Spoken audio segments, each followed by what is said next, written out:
우리 당 제1차 대회가 열린 때로부터 70여 년의 세월이 흘러갔습니다. 역경과 슬픔도 있었고 환희와 기쁨도 많았던 그 나날들에 우리 인민은 과연 무엇을 보았고 이 땅에서는 어떤 변화들이 일어났는지.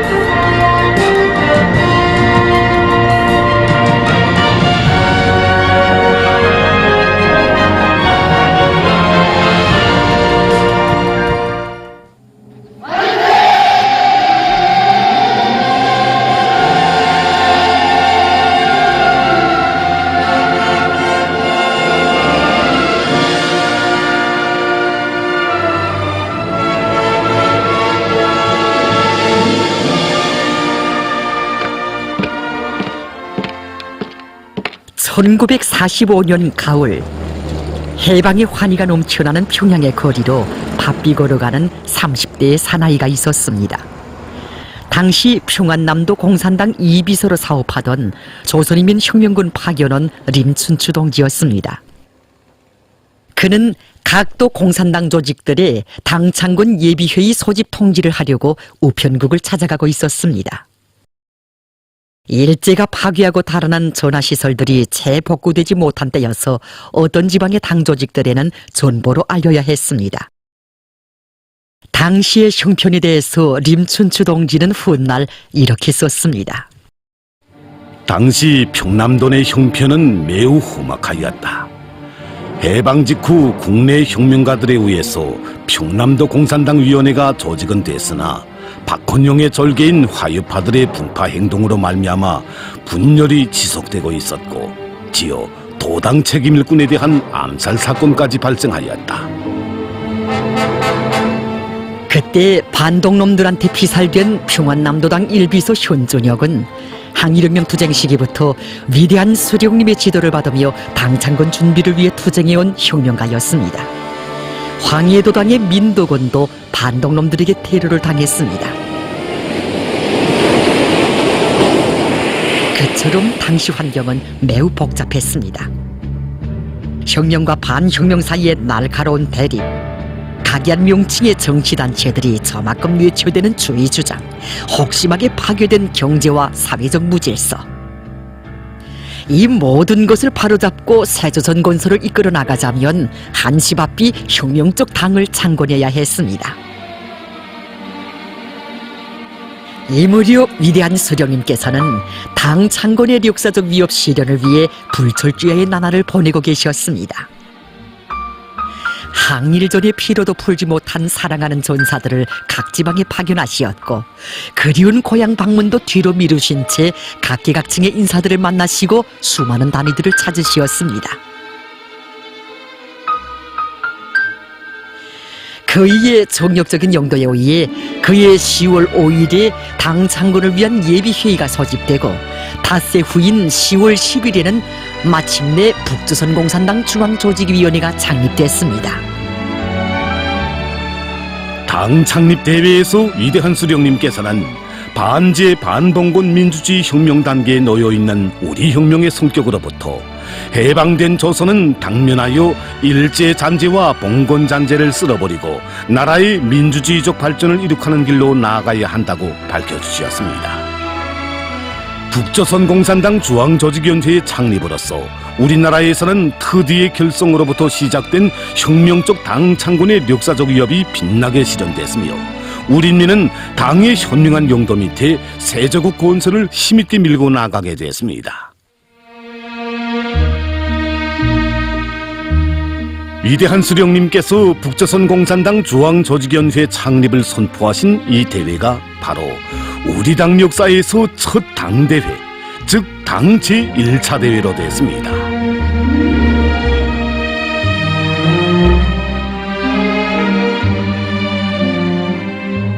그러면 당 제1차 대회에서 당시의 실정에 맞게 민주주의 건설 노선을 제시한 우리 당이 그 수행을 위한 투쟁을 어떻게 이끌었겠습니까? 그에 대한 대답을 우리는 김일성 저원집 중보판 제4권에서 찾아볼 수 있습니다. 토지 문제에 대한 결정, 북조선 공산당 중앙조직위원회 제1차 확대 집행위원회에서 채택, 1945년 10월 16일 그렇습니다. 우리 당이 창건대로 제일 먼저 채택한 결정이 토지 문제에 대한 결정이었습니다. 참으로 많은 것을 시사해주는 결정입니다.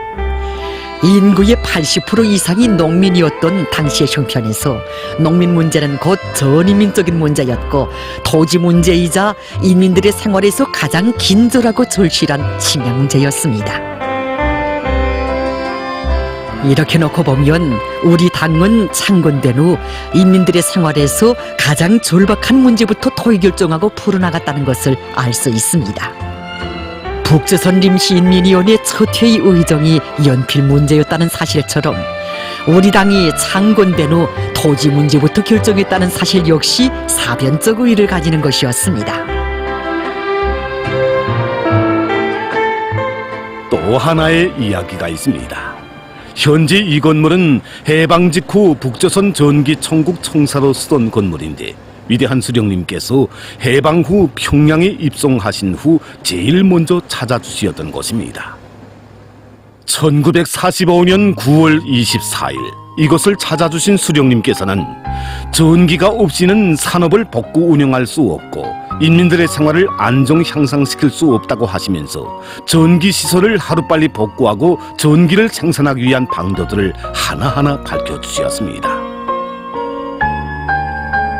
이렇게 전기부문 일꾼들과 노동자들을 불러일으키신 위대한 수령님께서는 이어 평양 곡산공장을 찾아가셨습니다. 그때 어디서나 수령님의 손길을 기다리고 찾아가셔야 할 공장 기업소들도 많았지만 그 중에서도 인민생활과 가장 밀접히 연관된 전기부문과 식료가공부문부터 현지 지도하셨다는 이 사실 역시 우리에게 많은 의미를 새겨주고 있습니다. 인민생활 향상을 자기 활동의 최고 원칙으로 내세운 우리 당의 인민적 성격은 이처럼 해방 직후 그토록 어렵고 복잡한 시기부터 발휘됐습니다. 이렇게 1000만 가지 국사 중에서 인민생활 문제를 제일 국사로 내세우고 인민사랑의 정책을 제시한 우리 당은 그 집행도 바로 인민의 힘과 지혜를 발동해서 해나갔습니다. 이에 대해서는 많은 것을 이야기할 수 있겠지만 그 중에서도 앞에서 언급된 토지 문제, 다시 말해서 민주개혁 실시에서 가장 중요한 과업의 하나였던 토지 문제 해결 과정을 놓고 보기로 하겠습니다. 해방 후 처음으로 맞는 설날인 1946년 1월 1일이었습니다. 그날 어버이 수령님께서는 저 부모님들께 설인사를 하시려고 여기 고향집을 찾아주셨습니다. 저 부모님들께 인사를 올리신 수령님께서는 여기서 마을 농민들도 만나주셨습니다. 그때 당시 오보이 수령님께서는 토지개혁을 앞두고 평안남도의 대동군과 순천군을 비롯한 여러 지방의 농촌들을 찾으시어 실정도 요해하시고 농민들의 계급적 확성도 불러일으키시었습니다.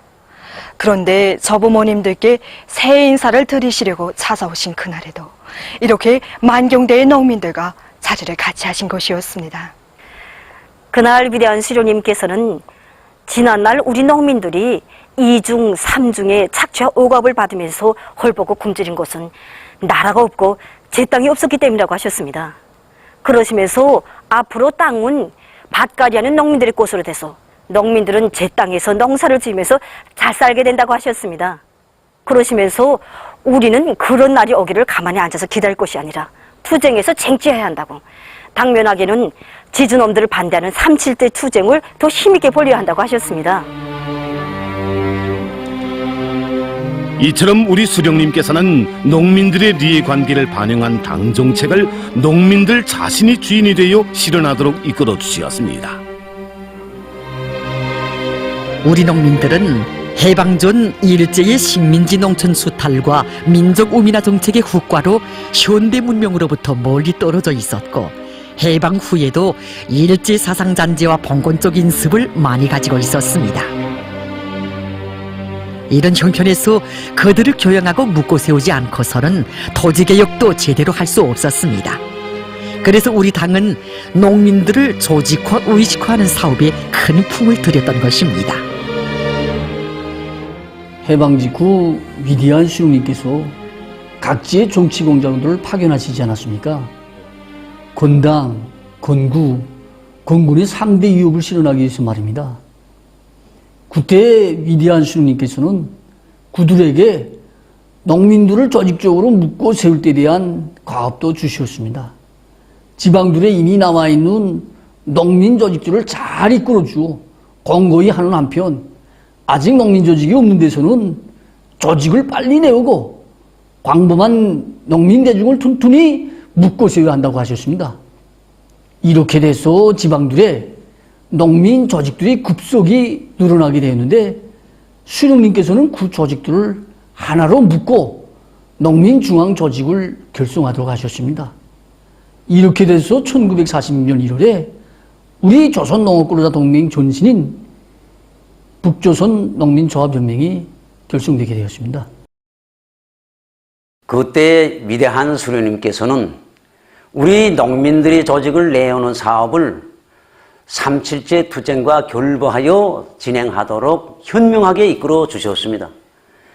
3.7제 문제는 북조선 공산당 중앙조직위원회 제1차 확대 집행위원회에서 채택된 토지 문제에 대한 결정에 이미 반영되어 있었습니다. 3.7제를 실현하기 위한 투쟁이 농민 동맹을 결성하는 사업과 함께 진행됨으로써 그때 우리 농민들은 단합된 힘으로 싸우면 지주와의 투쟁에서 반드시 승리할 수 있다는 신심을 굳게 가지게 되었습니다.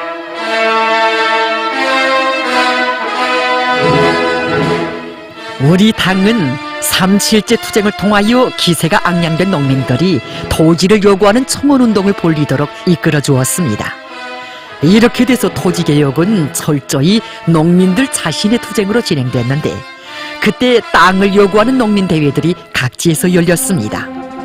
지난해 우리 농민은 위대한 장군님께서領導하시는 북조선 공산당 중앙조직위원회의 용감한 지도하에 3.7제를 전취하였습니다. 그러나 아직 우리 농민은 토지를 갖지 못하였습니다. 토지에 굶주린 우리 농민에게 토지를 갖게 하여 모든 봉건적 착취에서 해방시키지 않고서는 민주 신조선의 건설은 있을 수 없습니다.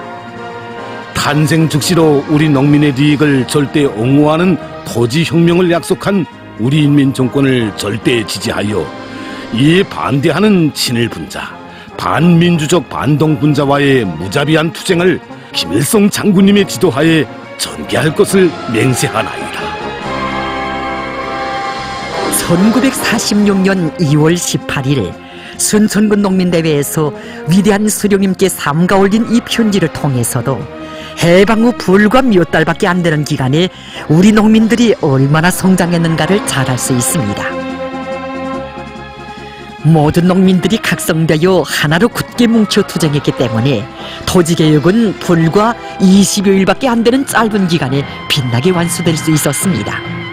결과 72만 4,522호의 농가에 98만 1,390 정도의 토지가 무상으로 분배돼서 우리 농민들은 땅의 주인으로 됐습니다.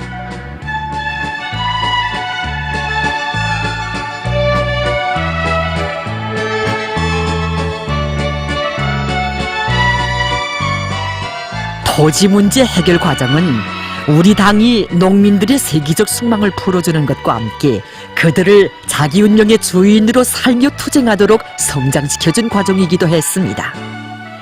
토지개혁만이 아니었습니다.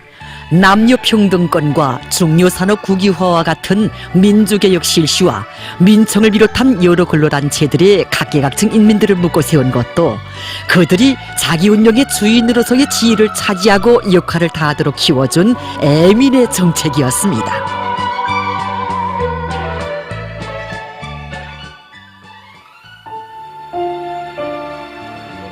여기는 어버이 수령님께서 1946년 10월 16일에 몸소 찾아오시어 인민들을 첫 민주선거회로 고무 격려해 주신 삼동혁명 사족지입니다.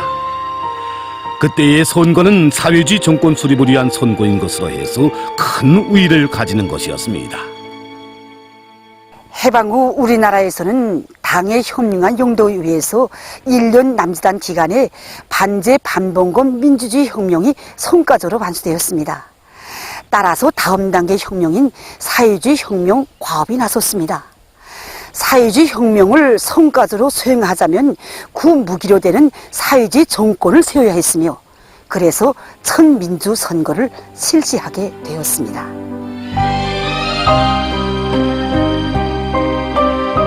(1946년 11월 3일) 우리나라에서는 각 도시군 인민위원회 위원 선거가 실시되었습니다. 그리고 그의 기초에서 이듬해 2월에는 첫 사회주의 정권인 북조선인민위원회가 수립됐습니다.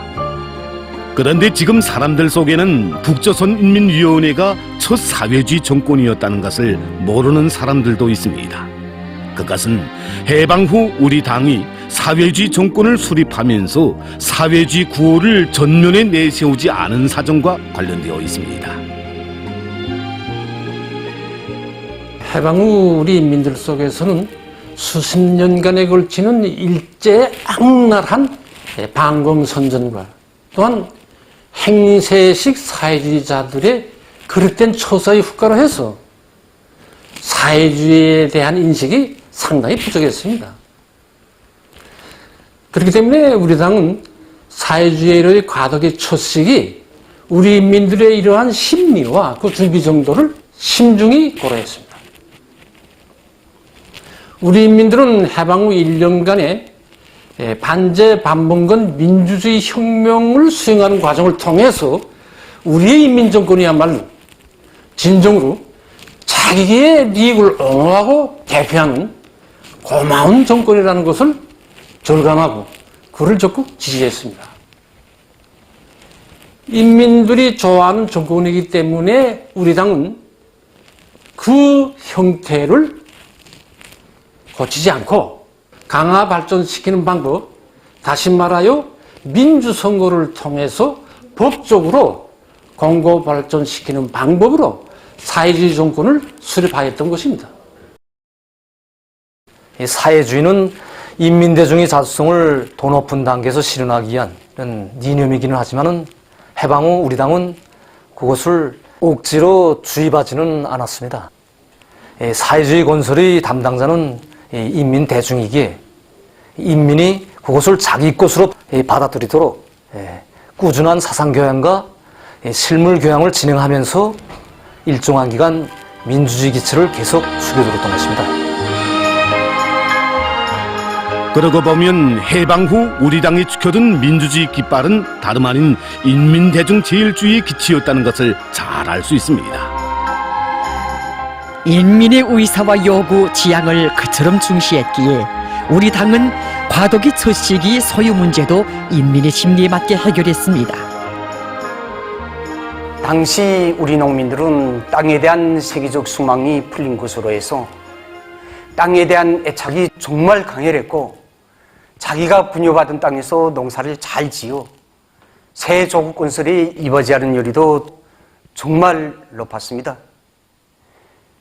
이런 데로부터 당장 집단 격리로 넘어간다면 오히려 역작용을 할 수 있었습니다. 그래서 우리 당은 토지는 농민들의 소유로 그대로 두고 그 대신 관계시설이라든가 농민은행이라든가 농기계 임병소와 같은 좋은 인민적 소유와 협동적 소유의 역할을 보다 높여 농민들이 실제적으로 덕을 보면서 점차적으로 사회주의 격리 우월성을 인식하도록 하였습니다. 이렇게 전략 전술의 기준도 철저히 인민대중의 요구와利益, 지향에 두었기에 우리 당은 언제나 노선과 정책 작성에서 어여나 탈소를 몰았습니다.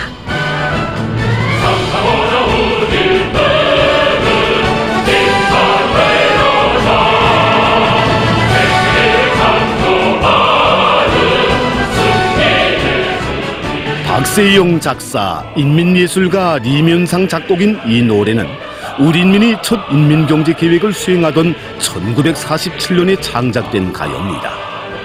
박력 있고 신심이 넘친 이 노래에는 인민경제계획의 승리적 결속으로 떨쳐나선 노동계급의 촘촘한 기세와 기백이 그대로 담겨져 있습니다.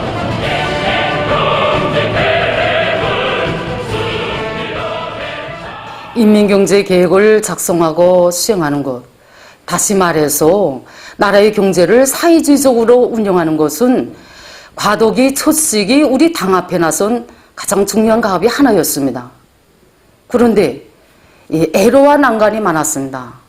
장관 일제 식민지 통치 후가로 나라의 경제 전반이 낙후하고 식민지적 편파성과 기형성이 심했습니다. 하지만 그때도 우리 당은 인민의 애국심, 건국 요리를 믿고 첫 인민경제계획을 작성하고 그 수행회로 대중을 불러 일으켰습니다. 1947년 3월과 7월에 진행된 당중앙위원회 제6차, 제9차 회의들에서는 경제사업에 대한 당적 지도를 강화하고 당원들의 선봉적 역할을 높여 인민경제계획을 성과적으로 수행할 때 대한 문제가 강조되었습니다. 위대한 수령님께서는 황해제철소와 청진제철소를 비롯한 수많은 공장 기업소들을 찾으시어 첫 인민경제계획 수행회로 근로자들을 불러일으키셨습니다. 그날 그이께서는 미림벌에 나가시어 농민들과 함께 모내기도 하시고 양덕군의 구직권을 찾으시어 황금산의 세력사도 펼쳐주시었습니다. 이처럼 우리 당은 언제나 인민들 속에 있었습니다. 인민을 믿고 중요한 국가 사업을 펼치고 이끌어주는 우리 당의 사업 방법에 인민은 고무되고 분발했습니다. 온 나라가 산악처럼 떨쳐나선 촘촘한 분위기 속에서 이 노래가 시대의 명곡으로 태어났고 이 노래 높이 부르며 우리 노동계급은 첫 인민경제계획을 성과적으로 수행했습니다. 그리고 그 앙양된 분위기 속에서 북조선 노동당 제2차 대회를 맞이했습니다.